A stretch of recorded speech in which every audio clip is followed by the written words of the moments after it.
భగవద్గీత అధ్యాయం 2 శ్లోకం 7 శ్లోకం కార్పణ్య దోషోపహత స్వభావః పృచ్ఛామి త్వాం ధర్మ సమ్మూఢచేతాః యచ్ఛ్రేయః స్యాన్నిశ్చితం బ్రూహి తన్మే శిష్యస్తేహం సాధి మాం త్వాం ప్రపన్నం 2.7 అనువాదం కార్పణ్య దోషం వల్ల నా స్వభావం తలకిందులైపోయింది. ధర్మ విషయంలో నేను పూర్తిగా అయోమయంలో ఉన్నాను. నాకు శ్రేయస్కరమైనదేమిటో నిశ్చయంగా చెప్పు. నీవు నా గురువు, నేనిప్పుడు నీ శిష్యుడిని అయ్యాను. నీ శరణు పొందాను, దయచేసి నన్ను బోధించు. భావార్థం: ఈ శ్లోకం అర్జునుని పునరుత్థానానికి ప్రబలమైన దశ.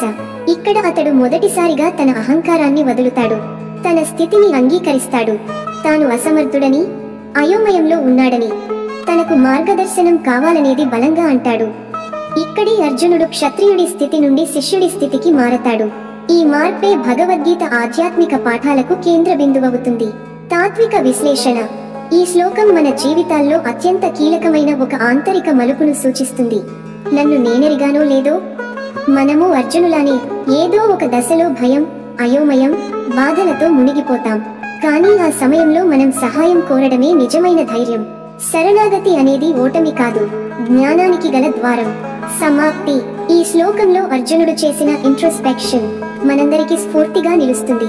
మనకు అర్థమవుతుంది, ఎప్పటికైనా మనలోని గర్వాన్ని త్యజించి బోధనకు మనసు తెరిచినప్పుడే జ్ఞాన మార్గం మొదలవుతుంది.